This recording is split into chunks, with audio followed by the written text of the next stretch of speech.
अस्सलाम वालेकुम फ्रेंड्स। आज की वीडियो में मैं आपके साथ शेयर करूंगी कि किस तरह से आप बिना ऑयल के तवे के ऊपर ज़बरदस्त एग फ्राई कर सकते हैं। अब आपने नॉन स्टिक पैन को भूल जाना है और इस तरीके से आपने अंडा फ्राई करना है, सभी हैरान रह जाएंगे। सो प्यारे व्यूवर्स, आज की वीडियो में बहुत सारी ऐसी अमेजिंग टिप्स आपके साथ शेयर की जाएंगी जो कि आपकी ज़िंदगी को आसान कर देंगी, टाइम भी बच जाएगा और आपका किचन भी बेहतर तरीके से ऑर्गेनाइज हो जाएगा। सो आपने वीडियो के किसी भी पार्ट को मिस नहीं करना है, ना ही इसको स्किप करना है। और अगर चैनल पर नए आए हैं तो प्लीज़ इसको सब्सक्राइब करें, वीडियो को लाइक करें, शेयर करें। मेरा नाम हूर है और अपने किचन में मैं आप सबका वेलकम करती हूँ। तो चलते हैं जनाब अपनी टिप नंबर 1 की तरफ, जो कि बहुत ही अमेजिंग है। सबसे पहले आपने तवे को गर्म कर लेना है। इसके अंदर आपने थोड़ा सा पानी ऐड करना है। चूल्हे की आंच आपने बिल्कुल स्लो कर देनी है और थोड़ा सा नमक भी आपने पानी के अंदर शामिल कर देना है। अब आपने फ्रिज में से अंडा निकालना है और उसको आपने तवे के ऊपर डाल देना है। अब आपने क्या करना है, एक स्टील की प्लेट लेनी है और उससे आपने अंडे को कवर कर देना है। चूल्हे की आंच आपने बहुत ज्यादा तेज नहीं रखनी है। चंद ही सेकंड के बाद आपने इसको दोबारा से चेक करना है और यहाँ पर आप देख सकते हैं कि पानी अभी पूरा ड्राई भी नहीं हुआ और हमारा एग जो है वो रेडी हो चुका है। इसको आप चाहे तो हाफ फ्राई करें, चाहे फुल फ्राई करें, ये आप पे डिपेंड करता है। ये देख सकते हैं कितना जबरदस्त अंडा फ्राई हुआ है। यकीन करें, इसको मैंने खुद भी बिना ऑयल के फर्स्ट टाइम ट्राई किया और वाकई में बहुत ही ज़बरदस्त है। ऐसा लगता ही नहीं है कि आपने इसको ऑयल में फ्राई नहीं किया है। मेरी वो फ्रेंड्स जिनको डॉक्टर ने किसी वजह से ऑयल से मना किया या फिर डाइट कॉन्शियस है, उनके लिए ये बहुत ही ज़बरदस्त टिप है। इसको ज़रूर ट्राई कीजिएगा। तो आ जाते हैं सेकंड टिप की तरफ। जैसे ही सर्दियां आती हैं, मोटे मोटे स्टफ के कपड़े जो है वो आ जाते हैं, अलमारियों में जगह नहीं बचती, ढेरों ढेर लग जाता है। और जैसे ही एक कपड़ा निकालते हैं तो 10 कपड़े जो है वो नीचे गिर जाते हैं। इनको एडजस्ट करना बहुत ही मुश्किल हो जाता है। खुसूसन इस तरह की जैकेट्स और अपर्स वगैरह को एडजस्ट करना बहुत ही मुश्किल लगता है। तो आपने इस तरीके को फॉलो करना है, इसी तरीके से इनकी फोल्डिंग करनी है। जब आप इस तरीके से फोल्ड करके इनको अलमारी में एडजस्ट करेंगे तो स्पेस ही स्पेस होगी। और एक ये होगा, अगर ये नीचे भी गिरेंगे तो ये बिल्कुल भी नहीं खुलेंगे। इनकी फोल्डिंग इतनी आसानी से जो है वो खुलती नहीं है। आपने इस तरीके को बार बार देखना है और बार बार देखने से ही आपको आएगा।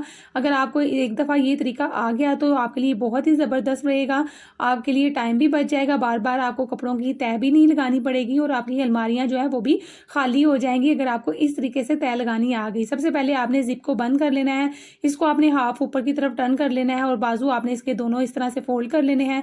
अब आपने नेक वाली साइड से फोल्डिंग शुरू करनी है और जो कपड़ा आप फोल्ड करेंगे वो आपने नीचे वाले पार्ट के अंदर कर देना है। इस तरीके से इसकी फोल्डिंग बहुत ही ज़बरदस्त रहती है और बिल्कुल भी नहीं खुलती है। अब आप बच्चों को 10 दफ़ा कपड़े निकालने के लिए भी कहेंगे तो आपको परेशानी नहीं होगी। तो इस तरीके को आपने ज़रूर ट्राई करना है। अच्छा, जैसे ही सर्दियां स्टार्ट होती है ना, लिप्स हो चाहे चिक्स हो चाहे हील्स हो, इतनी स्फीयर किस्म की ड्राई हो जाती हैं और उसके बाद जो है वो फटना स्टार्ट हो जाती हैं। तो उसके लिए बेहतरीन हल आपके साथ शेयर करूंगी। इस तरह की आई शेडो हर घर में होगी जो कि फजूल किस्म की होती है और इसके अंदर कलर्स काफ़ी ज़्यादा जो है वो ख़त्म हो चुके होते हैं और काफ़ी पुरानी हो जाती है, जिसकी वजह से हम इसको बास्केट में फेंक देते हैं। तो आपने ऐसा बिल्कुल भी नहीं करना। आपने क्या करना है, अपने लिप्स के ऊपर या फिर चिक्स के ऊपर आपने इस तरह से वैसलीन को पहले अप्लाई करना है और उसके बाद कोई भी आपने लाइट कलर ले लेना है और उसको अपने लिप्स पर और चिक्स पर लगा लेना है। इससे एक तो आपके लिप्स और आपके चिक्स का जो कलर है वो बहुत ही प्यारा सा पिंकिश हो जाएगा और दूसरा ये है कि इनकी ड्राइनेस भी ख़त्म हो जाएगी। अब आपको बाजार से महंगे महंगे टिंट वगैरह लाने की ज़रूरत नहीं है। इस तरीके को ज़रूर ट्राई कीजिएगा, बहुत ही ज़बरदस्त रहता है। अक्सर क्या होता है, जब हम शादी वगैरह में भी जाते हैं तो जो हमारे लिप ग्लोज हैं वो काफ़ी ज़्यादा ड्राई भी होते हैं। तो आप इस तरीके से भी ट्राई कर सकते हैं कि आप किसी भी डार्क कलर की लिपस्टिक को इस तरीके से ट्राई कर सकते हैं वैसलीन लगाने के बाद। ये बहुत ही अमेजिंग ट्रिक है जो मैं आपके साथ शेयर कर रही हूँ। इसको मैं खुद भी अप्लाई करती हूँ और वाकई में ये वर्क करती है। अच्छा, वैसलीन को आप मेकअप के रिमूवर के लिए भी यूज़ कर सकते हैं। इससे मेकअप बहुत ही अच्छा सा रिमूव होता है। जब भी मैं कहीं जाती हूँ और वापसी पे मेकअप रिमूव करना होता है तो मैं इस तरीके से करती हूँ। आफ्टर मेकअप जो हमारे चेहरे पे एक डलनेस या फिर ड्राइनेस हो जाती है तो वो इससे ख़त्म हो जाती है। तो चलते हैं जनाब नेक्स्ट टिप की तरफ। यहाँ पर हमारे पास शॉपर है, व्हाइट कलर का आपने शॉपर लेना है और उससे ज़बरदस्त सा तरीका आपके साथ शेयर करूंगी जो बच्चों के लिए बहुत ही मुफीद है, खुसूसन मेरी उन बहनों के लिए जो कि छोटे छोटे बच्चों की माएँ हैं। तो आपने क्या करना है, एक बिल्कुल व्हाइट कलर का शॉपर ले लेना है। अच्छा, ये शॉपर आप सूती भी ले सकते हैं। अक्सर घर में सूती व्हाइट शॉपर भी होते हैं लेकिन उसके ऊपर कुछ लिखा नहीं होना चाहिए, बिल्कुल प्लेन व्हाइट होना चाहिए। ठीक है, इस तरीके से आपने एक कॉपी ले लेनी है या फिर कोई भी आपने हार्ड बोर्ड, अगर आपके घर में है कोई कार्ड है हार्ड तो वो आप इसके अंदर डाल सकती हैं। और इसके अंदर आपने एक और ट्रांसपेरेंट शीट लेनी है। फोल्डिंग जब आपने अच्छी तरह से कर लेनी है, किसी भी किस्म की सलवट नहीं होनी चाहिए। और उसके बाद आपने एक ट्रांसपेरेंट शीट लेनी है और उसके अंदर जो है वो आपने ये जो हमने एक बोर्ड रेडी किया है वो इसके अंदर डाल देना है। अब आपके पास बहुत ही प्यारा सा व्हाइट बोर्ड रेडी हो चुका है। वो माएँ जो बच्चों को स्लेट वगैरह पर लिखने की आदत नहीं है, बच्चों को कॉपियाँ देती हैं और कॉपियाँ भर भर के बच्चे रखे जाते हैं, तो आप इस तरीके से बच्चों को दे सकते हैं। स्टार्टिंग में बिगनर्स के लिए काफ़ी ज़्यादा ज़रूरत होती है इस तरह की चीज़ों की, तो आप घर में बच्चों को व्हाइट बोर्ड बनाकर दे सकती हैं और इसको आपने गीले कपड़े के साथ रिमूव कर देना है। बहुत ही आसानी से मार्कर से लिखा हुआ जो है वो रिमूव भी हो जाता है। अब आपने क्या करना है, बच्चों को 10 दफ़ा दें, 20 दफ़ा दें लिखने के लिए, बच्चे कापी बिल्कुल भी ज़ाया नहीं करेंगे और ना ही उनके पेजेस जो हैं वो फाड़-फाड़ कर रख देंगे। है ना आसान टिप जो आपके साथ शेयर कर रही हूँ। अब आपकी मुश्किल आसान हो जाएगी। बस इस तरीके से आपने बच्चों को पहले खुद ट्राई करवाना है, फिर बच्चे बाद में खुद ही करते जाएँगे, बस लिखते जाएँगे और इसको रेज़ करते जाएँगे। अब कॉपियाँ वगैरह भरने की बिल्कुल भी ज़रूरत नहीं पड़ेगी। अच्छा, एक और तरीका आपके साथ शेयर कर रही हूँ। इस तरह से आपने कॉपी को खोल लेना है। खोलने के बाद आपने सिर्फ़ जो ट्रांसपेरेंट शीट होगी ना, जो हमारे अक्सर जो है जिसके अंदर सूट की पैकिंग होती है, वो वाली शीट आपने लेनी है। अच्छा, उस शीट के अंदर आपने कॉपी को डाल देना है, चाहे इंग्लिश की हो, मैथ की हो, चाहे उर्दू की हो। इस तरीके से बच्चों को आपने लिखने के लिए दे देना है। अक्सर बच्चे जो होते हैं उनको लाइनिंग के ऊपर लिखने का भी शौक होता है, तो आप बच्चों को इस तरीके से भी दे सकते हैं ताकि उनको लाइन्स वगैरह का ख्याल हो और वो लाइन के ऊपर लिखना सीख जाएँ। इसके अंदर आप मैथ की कॉपी भी डाल सकते हैं, इंग्लिश की भी डाल सकते हैं और उर्दू की भी डाल सकते हैं। इस तरीके से बच्चे बार-बार ट्राई करेंगे, उनकी हैंडराइटिंग बहुत ही अच्छी हो जाएगी और आपको ज़्यादा खर्चा भी नहीं करना पड़ेगा व्हाइट बोर्ड के लिए और ना ही आपको कॉपियों का खर्चा करना पड़ेगा।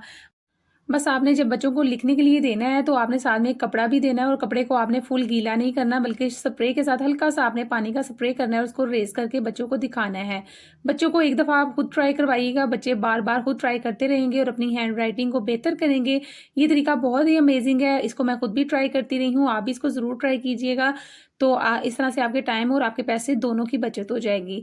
तो चलते हैं जनाब नेक्स्ट टिप की तरफ। यहाँ पर बहुत ही फ्रेश से अमरूद थे और अमरूद मुझे बहुत ही पसंद है, तो मैंने सोचा कि क्यों ना इनकी कटिंग की जाए, मज़ेदार सा मसाला लगाया जाए।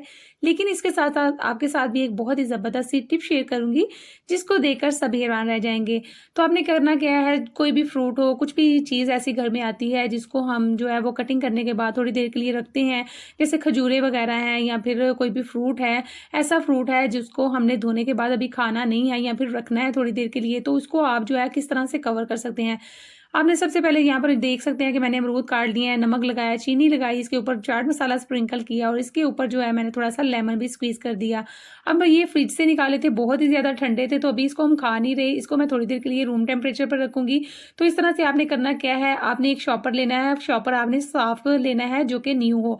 तो अब आपने इसके ऊपर जो इस तरह के रबर बैंड होते हैं, वो आपने इस तरह से चढ़ा लेना है। अच्छा, रबर बैंड आपने डबल नहीं करना, बल्कि सिंगल ही आपने चढ़ाना है। इस तरीके से, तरीके को आपने गौर से देख लेना है। अब आपने इस तरीके से इसको खोलकर नीचे की तरफ फ़ोल्ड कर लेना है। कोई भी चीज़ हो, चाहे बास्केट है, कोई भी चीज़ हो जिसके अंदर आपने कोई भी चीज़ रखनी हो, इस तरीके से आपने शॉपर की मदद से इसको बंद कर लेना है। अब यहाँ पर एक होल आपको नज़र आ रहा होगा, इसको अपनी ज़रूरत के मुताबिक, स्पेस के मुताबिक आप खोल सकते हैं, चीज़ इसके अंदर से निकाल भी सकते हैं, खा भी सकते हैं। इस तरह से आपकी कटिंग की हुई चीज़ जो है वो जरासीम से महफूज हो जाएगी। तो चलते हैं जनाब अपनी नेक्स्ट टिप की तरफ। इस तरह के केचप के पैकेट्स हर घर में आई थिंक मौजूद ही होंगे, ढेरों ढेर आते हैं। जब भी हम कोई चीज़ ऑर्डर करते हैं तो ये ढेरों ढेर साशे जो है वो आ जाते हैं। इनको जमा करने का मुझे बहुत ही ज़्यादा क्रेज़ होता है। अक्सर लोगों की जो फ्रिज है उसकी साइड जो है इन पैकेट से बड़ी होती है। आज बेहतरीन सा आइडिया शेयर करूंगी। यहाँ पर मेरे पास टी बैग्स का एक पैकेट आया हुआ था, बॉक्स आया हुआ था और इस बॉक्स मैंने वेस्ट नहीं किया, इसके ऊपर से कटिंग की और सफायर के सूट का शॉपिंग बैग पड़ा था, उसका मैंने इसके ऊपर जो है वो कवर चढ़ा लिया। अब सारे जो मेरे केचप के ये पैकेट्स हैं इनको मैं इसके अंदर एडजस्ट करके अपनी फ्रिज के अंदर रख दूंगी। ये एक तरीके से मैनेज हो जाएंगे, ऑर्गेनाइज हो जाएंगे और आपकी फ्रिज जो है वो इससे भरी नहीं होगी। आप इस तरीके को ज़रूर ट्राई कीजिएगा। मुझे इनको जमा करने का बहुत ही ज़्यादा शौक होता है। हम इसको यूज़ तो नहीं करते लेकिन मुझे इनको जमा करने का शौक होता है। आप इस तरीके को ट्राई कर सकते हैं। तो चलते हैं जनाब नेक्स्ट टिप की तरफ। लौंग से ऐसी ज़बरदस्त रेमेडी शेयर करूंगी कि जिसको देखकर, जिसको ट्राई करके सभी हैरान रह जाएंगे। इसके एंडिंग रिजल्ट बहुत ही कमाल के आपको मिलेंगे। यकीन करें, एक दफ़ा आप इसको ट्राई करेंगे तो दुआएं देने पर मजबूर हो जाएंगे। सबसे पहले आपने करना क्या है, आपने एक छोटी सी प्लेट लेनी है। प्लेट आपने स्टील की लेनी है। उसके अंदर आपने जो है वो 3 चम्मच सरसों का, खालिस आपने सरसों का ऑयल शामिल करना है। चूल्हे की फ्लेम आपने बिल्कुल स्लो कर देनी है। इतनी स्लो कीजिएगा जैसे दम पर चावल रखते हैं। तो अब आपने इसके अंदर 20 अदद गिन के आपने 20 अदद लौंग डाल देने हैं और स्लो फ्लेम पर आपने इनको पकाना है। इतनी देर पकाइएगा जब तक लौंग जो है वो साइज में डबल ना हो जाए और ब्लैक ना हो जाए, ज़्यादा ब्लैक हो जाए, ठीक है। उसके बाद आपने इनको उतार देना है। उतारने के बाद आपने इसको ठंडा करना है। ये रेमेडी किस लिए यूज़ की जाएगी ये भी आपको बताती हूँ। अगर आपकी आंखों के डार्क सर्कल्स जो हैं वो बहुत ही ज़्यादा हद तक बढ़ चुके हैं, कोई भी चीज़ लगाने से फ़र्क नहीं पड़ रहा, आई लैशेज़ बहुत ही ज़्यादा थिक हैं, पतली पतली सी हैं और घनी भी नहीं है, लंबी भी नहीं है। तो आपका ये जो मैं रेमेडी आपके साथ शेयर कर रही हूँ ना, ये बहुत ही अमेजिंग आपको रिजल्ट देगी। यकीन करें दुआएं देंगे। बस आपने इसको ठंडा कर लेना है, किसी भी बर्तन में और निकाल लीजिएगा, जिस डब्बी में आपने डालना है उसके अंदर निकाल लें। अब आपने लौंग को इसमें से नहीं निकालना, इसके अंदर आपने 1 अदद विटामिन ई का कैप्सूल ऐड कर देना है। अच्छा, जैसे ही ऑयल ठंडा होगा ना, फिर आपने इसके अंदर विटामिन ई का कैप्सूल ऐड करना है और उसके बाद आपने इसको अच्छी तरह से मिक्स कर लेना है। अच्छा, जिस फिंगर के साथ यहाँ पर मैं मिक्स कर रही हूँ ना, उस फिंगर के साथ आपने इसको अपनी स्किन के ऊपर अप्लाई नहीं करना। आंखों के गिर्द जो है वो इस तरह से अप्लाई नहीं करना, बल्कि इसके लिए आपने ये वाली फिंगर इस्तेमाल करनी है, क्योंकि इसके अंदर जो है वो प्रेशर कम होता है। तो आंखों के गिर्द जब आपने इसको लगाना है डार्क सर्कल्स पर, तो आपने इसको इस फिंगर से अप्लाई करना है। आप देखेंगे कि टाइम टू टाइम जब इसको यूज़ करते जाएंगे तो आपकी आंखों के गिर्द जो एंटी एजिंग लाइंस आ जाती हैं वो भी आहिस्ता आहिस्ता ख़त्म हो जाएंगी, रिंकल्स जो हैं वो ख़त्म हो जाएंगे, डार्क सर्कल्स ख़त्म हो जाएंगे और आपकी आई लैशेज़ के ऊपर इसको अप्लाई कीजिएगा। बहुत ही ज़बरदस्त ये टिप आपके साथ शेयर किया है। तो चलते हैं जनाब नेक्स्ट टिप की तरफ। यहाँ पर चूड़ियाँ हर घर में मौजूद होती हैं। कुछ चूड़ियाँ ऐसी होती हैं जिसको हम बास्केट में फेंक देते हैं, लेकिन आज के बाद आपने ऐसी गलती बिल्कुल भी नहीं करनी। इस तरह से आपने इसको ऑर्गेनाइज कर लेना है। आपने इसको ज्वाइंट करने के लिए जो है वो ग्लू का भी यूज़ कर सकते हैं, टेप का भी यूज़ कर सकते हैं और धागे की मदद से भी इस तरह से इसको बांध सकते हैं। मैं आपको यही प्रेफर करूंगी कि आप धागे का इस्तेमाल कीजिएगा, इस तरह से ये पायदार रहती हैं। अच्छा, यहाँ पर मैं कांच की चूड़ियाँ यूज़ कर रही हूँ, आप चाहें तो मेटल की चूड़ियाँ भी इसके लिए यूज़ कर सकते हैं। इस तरीके से आपने एक ऑर्गेनाइजर बना लेना है। इसको आप लंबा भी कर सकते हैं अपनी ज़रूरत के हिसाब से।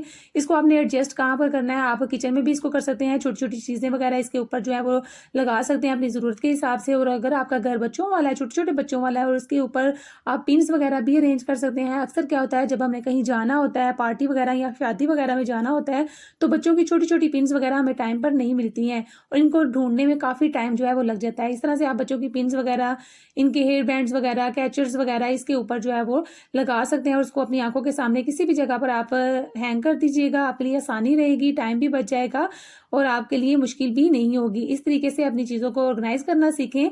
जब भी आपका दिल करे उतारें, निकालें, लगाएं और दोबारा से इसी जगह पर हैंग कर दें। तो चलते हैं जनाब नेक्स्ट टिप की तरफ। अगर आपके घर में इस तरह की ऐनक के बॉक्सेस मौजूद हैं तो इसको आपने वेस्ट बिल्कुल भी नहीं करना। बहुत ही काम की चीज़ है, आपके बहुत ही काम आने वाली है। अगर आप ट्रैवल के शौकीन हैं या फिर ऑफिस में जॉब करने वाले हैं तो इसके अंदर आप बहुत सारी ऐसी चीज़ें जो है वो ऑर्गेनाइज करके रख सकते हैं जो कि आपके डेली यूज़ में काम आ सकती हैं।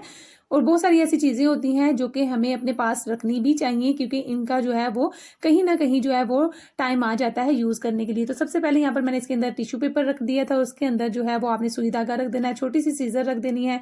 मेडिसिन अगर आपने डॉक्टर ने रेकमेंड की हुई है तो वो रख लें, और अगर नहीं तो इस तरह की छोटी मोटी सी मेडिसिन जो कि आपके टाइम टू टाइम जो यूज़ होती हैं, सर दर्द की होगी, पट्ठों के दर्द की होगी, इस तरह की आपने जो है वो मेडिसिन रख लेनी है। 2-3 बटन्स भी रख लेने हैं और तस्बीह जो है उसको भी आपने, छोटी सी तस्बीह को लाजमी इसके अंदर रख देना है। इसको आपने जो है अपने बैग के अंदर रख देना है। छोटा सा बैग हो चाहे बड़ा बैग हो, उसके अंदर आप इसको रख लीजिएगा। सारी चीज़ें एक ही टाइम पर आपको एक ही जगह पर मिल जाएंगी। आसान सी टिप है जो आपके साथ शेयर की है, इसको आपने ज़रूर जो है वो ट्राई करना है। तो चलते हैं जनाब नेक्स्ट टिप की तरफ। पुरानी और फटी हुई सॉक्स का हमने क्या करना है, बास्केट में ही जाएंगी ना, तो आपने ऐसा नहीं करना है। इसको बास्केट में फेंकने से पहले इस ट्रिक को आपने ज़रूर देख लेना है, बहुत ही काम आने वाली है। इसको आप सेव करके भी रख लीजिएगा। जैसे ही सर्दी आती है हमें अक्सर जो है वो जॉइंट्स पेन शुरू हो जाती है, कहीं ना कहीं दर्द जो है वो शुरू हो जाती है, कहीं ना कहीं पट्ठे जो है वो खिंचाव में आ जाते हैं। ड्राइनेस की वजह से पट्ठों में भी खिंचाव हो जाता है। तो आपने क्या करना है, अगर आपकी कलाई में दर्द हो रही है तो आपने परेशान नहीं होना। आपने क्या करना है, कोई भी ऑयल लगा लेना है, जैतून का लगा लें या फिर आयोडेक्स वगैरह लगा लें। कोई भी पेन्स के लिए जो आप चीज़ यूज़ करते हैं उसकी आपने मसाज कर लेनी है। और मसाज करने के लिए, इसको गर्म रखने के लिए, इतने से एरिया को आपने गर्म रखने के लिए सॉक्स की इस तरह से कटिंग करने के बाद इसको आपने अपनी कलाई के ऊपर चढ़ा लेना है। अगर आपकी जो है वो आर्म्स में पेन हो रही है वहां पर भी आप इसको लगा सकते हैं, चढ़ा सकते हैं। इवन आप इसको अपने फुट के लिए भी यूज़ कर सकते हैं और अपने जो है वो लेग्स और अपने घुटनों के लिए भी यूज़ कर सकते हैं। बहुत ही कमाल का ये तरीका है, इस तरीके को ज़रूर ट्राई कीजिएगा। इस तरीके से आप काम भी आसानी से कर सकती हैं और ये पार्ट आपका गर्म भी रहेगा। इस तरह से मैंने इसके ग्लव्स भी बना लिए थे, बहुत ही ज़बरदस्त है। अच्छा, मौसम चाहे सर्दी का हो या फिर गर्मी का हो, जब भी हम कपड़े संभालते हैं तो कुछ कपड़े ऐसे ज़रूर निकलते हैं जो कि बहुत ही ज़्यादा ख़राब होते हैं और हमारे किसी काम के नहीं होते हैं। इन पुराने कपड़ों का ऐसा रीयूज़ आइडिया आपके साथ शेयर करूंगी, सभी देखकर हैरान रह जाएंगे। यहाँ पर मेरे पास पुरानी सी शर्ट थी, इसकी यहाँ पर मैं कटिंग कर रही हूँ। कटिंग करने के बाद मैं इसको छोटे छोटे पीसेस में कट कर लूँगी और ये छोटे छोटे पीसेस जो है वो मैं डालकर एक बॉक्स में रख लूँगी। इसको किचन में रख लीजिएगा। अच्छा, मैंने अपनी पुरानी वीडियो में, मुझे डेट तो एग्जैक्ट याद नहीं है, वहाँ पर मैंने आपके साथ थंबनेल में आपको चेक कर लीजिएगा कि मैंने सर्फ़ के खाली पैकेट्स के साथ एक बेहतरीन सा ऑर्गेनाइज़र आपको बनाना सिखाया था। आप उस ऑर्गेनाइज़र को बनाकर किचन में रख लें और उसके अंदर इन छोटे-छोटे पीसेस को डालते जाएँ। ये पीसेस आपके बहुत ही काम आने वाले हैं। इससे आप अपने किचन की छोटी-छोटी जगहों की सफाई भी कर सकते हैं, शेल्फ़ की सफाई कर सकते हैं, स्टोव की सफाई कर सकते हैं, टेबल की सफाई कर सकते हैं। ये बड़े ही काम की चीज़ है। इसको आप इस तरह से छोटे-छोटे पीसेस को यूज़ कर सकते हैं सफाई के लिए। ऐसा होता है जैसे हम एक ही कपड़ा डस्टिंग के लिए रखते हैं, उसको बार-बार यूज़ करने की वजह से उसमें ख़ास किस्म की स्मेल पैदा हो जाती है, तो अब आपने ऐसा बिल्कुल भी नहीं करना। इस तरह से इसको ऑर्गेनाइज़ करके रख लें और डेली यूज़ करें और डेली इसको आप बास्केट में यूज़ करने के बाद फेंक दें। और बाज़ औक़ात ऐसा होता है कि जब हम खाना बनाते हैं, तो खाना खाने के बाद प्लेट्स के अंदर कुछ ऑयल जो है वो रह जाता है और जब हम इसको धोते हैं, किचन में वॉश करते हैं, तो वही ऑयल जो है वो पाइप्स वग़ैरह में चला जाता है, जो कि ब्लॉकेज कर देता है। तो आपने ऐसा नहीं करना, आपने इन्हीं कपड़ों के साथ पहले प्लेट्स वग़ैरह में से सारा ऑयल जो है वो साफ़ कर लेना है और उसके बाद जो है वो इनकी धुलाई कर लेनी है। इस तरीके से सर्फ़ भी कम यूज़ होगा, साबुन भी कम यूज़ होगा और ब्लॉकेज भी पाइप्स वग़ैरह में नहीं होगी। है ना? बेहतरीन आइडिया, इसको आप ज़रूर यूज़ कीजिएगा और मुझे कमेंट में बताइएगा कि आपको मेरी वीडियो में से कौन-सी टिप ज़्यादा अच्छी लगी है। और यहाँ तक अगर आ चुके हैं और चैनल को सब्सक्राइब नहीं किया, तो प्लीज़ इसको सब्सक्राइब कर लें। साथ ही लगे हुए बेल के बटन को भी ज़रूर प्रेस कर लीजिएगा और अपने प्यारे-प्यारे कमेंट्स ज़रूर किया करें। आपके कमेंट्स पढ़ के मुझे बहुत ही ज़्यादा खुशी होती है और वीडियो को अपने फ्रेंड्स और फैमिली मेंबर्स के साथ भी ज़रूर शेयर किया करें। तो चलते हैं जनाब अपनी नेक्स्ट टिप की तरफ। टॉवल का अगर आपके घर में स्टैंड नहीं है या फिर स्टैंड था और बच्चों ने इसको तोड़ दिया है, तो टॉवल को हैंग करने का ऐसा बेहतरीन आइडिया शेयर करूँगी। कमाल की ट्रिक है, इसको ज़रूर अपनाइएगा। आपके घर में इस तरह के बड़े-बड़े कैचर्स वगैरह होंगे, हेयर कैचर, ठीक है? उसके लिए आपने क्या करना है, एक जो कोना है टॉवल का, उसको आपने इस तरह से कैचर के अंदर फँसा देना है और कहीं भी अगर कील लगा हुआ है, नहीं लगा, तो उसको कील को लगा लें, किचन में लगा लें या फिर वॉशरूम में लगा लें, जहाँ आपको मुनासिब लगता है, जहाँ आपको टॉवल का ज़्यादा यूज़ लगता है, वहाँ कील लगा लें और कैचर को आपने कील के अंदर जो है वो टाइटली अंदर रख देना है। उसके 2 दंदाने होते हैं, वो कील के अंदर अच्छे से फँस जाएँगे और टॉवल बच्चे जितना मर्ज़ी खींचेंगे, नहीं निकलेगा। है ना आसान सी ट्रिक? तो चलिए आ जाते हैं सबसे अमेज़िंग और ज़बरदस्त सी टिप की तरफ। अक्सर क्या होता है, सीज़न में मटर निकालते-निकालते हाथों की उँगलियाँ जो हैं वो थक जाती हैं, हाथ हमारे थक जाते हैं, नाखूनों में पेन शुरू हो जाती है। मोटे-मोटे मटर निकालने के लिए बहुत ही ज़्यादा मेहनत चाहिए होती है। ऐसा कमाल का तरीका शेयर करूँगी कि ढेरों-ढेर मटर जो है वो आप चंद सेकंड में ही निकाल लेंगे। चाहे 5 किलो हो, चाहे 10 किलो हो, चाहे 50 किलो हो, एक ही टाइम पे सारे मटर जो हैं वो निकल जाएँगे। अच्छा, इसके लिए आपने करना क्या है, आपने एक सूती कपड़ा लेना है और उसके ऊपर जितने भी आपने मटर निकालने हैं वो फैला देने हैं और दूसरी साइड कपड़े की आपने मटर के ऊपर जो है वो डाल देनी है। अब आपने इस्त्री को गर्म कर लेना है और इसके बाद इस्त्री आपने मटरों के ऊपर फेरते जाना है। जब नीचे से आपको चटकने की, मटरों की आवाज़ आने लग जाए, मटर के छिलके की आवाज़ आने लग जाए या फिर आपको कपड़े के ऊपर से स्टीम आनी शुरू हो जाए, तो आप समझ लीजिएगा कि मटर जो है वो रेडी हो चुके हैं। अब आपने इस्त्री को बंद कर देना है। अब आपने मटर निकालने शुरू कर देने हैं। मटर जो है वो उसका छिलका इंतहाई सॉफ्ट हो जाएगा, हाथ लगाते ही फ़ौरन से दाने बाहर निकल आ जाएँगे। आपको ज़्यादा मेहनत नहीं करनी पड़ेगी, ना ही ज़्यादा ज़ोर लगाना पड़ेगा।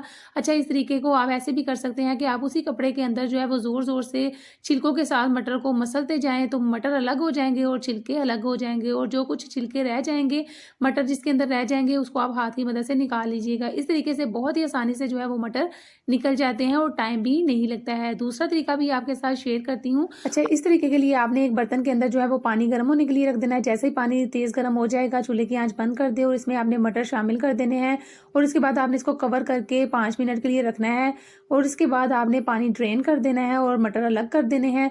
अब आपके मटर का छिलका इतना सॉफ्ट हो जाएगा कि इसको हाथ लगाते ही सारे के सारे दाने जो हैं वो बाहर आ जाएँगे। आपको ज़्यादा मेहनत नहीं करनी पड़ेगी। इसके लिए आप वही तरीका भी यूज़ कर सकते हैं कि आप कपड़े के अंदर सारे मटर डाल दें और इसको आपने हाथों की मदद से ज़ोर-ज़ोर से रगड़ना है और दाने बाहर निकल आएँगे और छिलके अलग हो जाएँगे। नहीं तो आप इस तरीके से भी निकाल सकते हैं। इस तरीके से भी आपका ज़्यादा टाइम नहीं लगेगा। बस मटर निकालें और इसको फ्रीज़ करें। तो जनाब चलते हैं अपनी ज़बरदस्त सी रेमेडी की तरफ, ज़बरदस्त सी टिप की तरफ। आजकल सीज़न है ऑरेंजेस का और ऑरेंज जो है वो हमारी स्किन के लिए बहुत ही ज़्यादा ज़रूरी है। आपके नेल्स के लिए, बालों के लिए, स्किन के लिए विटामिन सी से भरपूर है। इसलिए अपनी डेली डाइट में ऑरेंजेस का यूज़ लाज़मी किया करें, जो कि आपको फ्रेश भी रखता है और पानी की कमी को भी पूरा करता है। तो आज हम आपके साथ ऐसी ज़बरदस्त सी टिप शेयर करेंगे कि किस तरीके से आप बिना बिजली के और बिना पैसे खर्च किए घर में ही ऑरेंज का जूस निकाल सकते हैं। आसान सा तरीका आपके साथ शेयर करूँगी जो आप घर में आसानी से जो है उससे ऑरेंज का जूस निकाल सकते हैं। इस तरह की प्लास्टिक की बॉटल्स हर घर में मौजूद होती हैं। आपने उसकी बैक साइड को कटिंग करने के बाद अच्छी तरह से वॉश कर लेना है और वॉश करने के बाद इसको यूज़ करना है। किस लिए यूज़ करना है, एक प्यारा सा बोल ले लें, उसके अंदर आपने बॉटल का ये बैक साइड वाला जो पार्ट है वो आपने इसके अंदर रख देना है। अब आपने ऑरेंजेस को इस बॉटल के ऊपर जो है वो इस तरह से रगड़ना है, तो ऑरेंज का जूस जो है वो ज़बरदस्त तरीके से निकलता जाएगा। विद पल्प आपको ऑरेंज का जूस मिलेगा। अमेजिंग तरीका आपके साथ शेयर किया जा रहा है। यहाँ पर ऑरेंज जो है वो साइज़ में छोटा था और बॉटल का साइज़ थोड़ा सा बड़ा था। अच्छा, आपने इस मकसद के लिए अगर ऑरेंज का साइज़ छोटा है तो छोटी बॉटल का यूज़ करना है, ठीक है।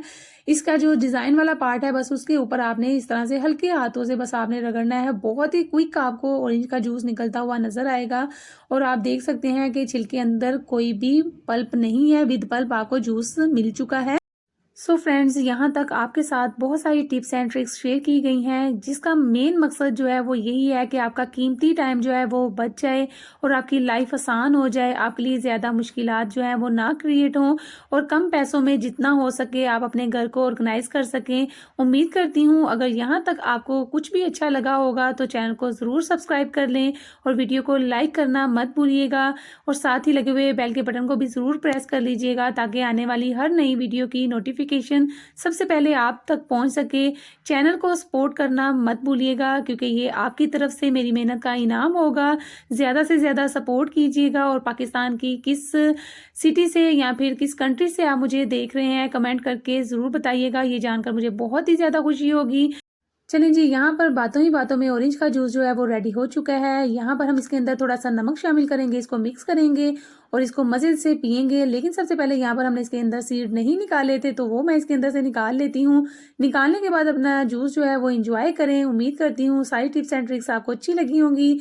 अपना बहुत सारा ख़्याल रखिएगा और मुझे भी अपनी दुआओं में याद रखिएगा। मिलती हूँ और मज़ेदार सी अच्छी-अच्छी टिप्स एंड ट्रिक्स के साथ। तब तक के लिए मुझे इजाज़त दीजिए। Take care, bye bye and अल्लाह हाफ़िज़।